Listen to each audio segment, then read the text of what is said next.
yasa çalışmasını olumlu buluyoruz ve biraz da eksik buluyoruz. Eksikleri de var. Mesela AVM'ler arası uzaklıklar, yakınlıklar, bunların da katılmasını istiyoruz bu yasa taslağına. Zararına satış, ister istemez şu an perakendenin en büyük kendi içinde bulunduğu, kendi kurduğu olan zararına satışın durdurulması konusunda da bir adım atılması lazım.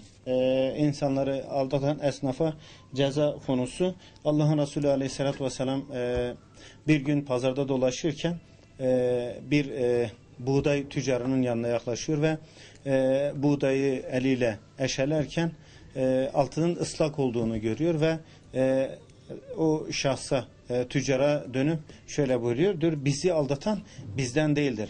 Ve bir başka hadis-i şerifte ise dürüst ve güvenilir tüccar ahirette peygamberler, sıddıklar ve şehitlerle beraberdir diye buyuruyor Allah'ın Resulü Aleyhisselatü Vesselam. Yani onun için bizler dürüstlüğü, ticarette dürüstlüğü hepimiz ön planda tutmak zorundayız. AVM'lerdeki ibadethane konusu gerçekten çok çok önemliydi. Bazen personellerin ibadetini yaptığı için işinden olan personellere rastlıyoruz.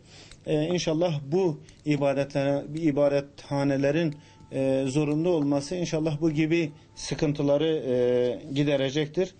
Poşet ve naylon kullanımına son verilme konusu, gerçekten Türkiye bu konuda, ülkemiz çok geç kalmıştır. Bu poşetler gerçekten kanserojen madde taşıyorlar. Çünkü petrolden yapılıyor. Bir perakendeci olarak olumlu atılmış bir adım olarak değerlendiriyorum.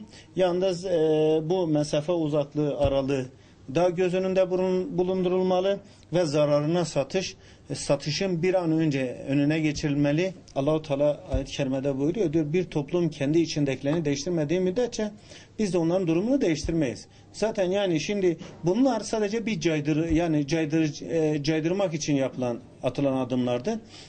Aslında insanları yapmak istiyorsanız, yani bu gibi şeylerden vazgeçirmek istiyorsanız gerçekten İslami bir terbiye ile eğitilmesi lazım bu insanların.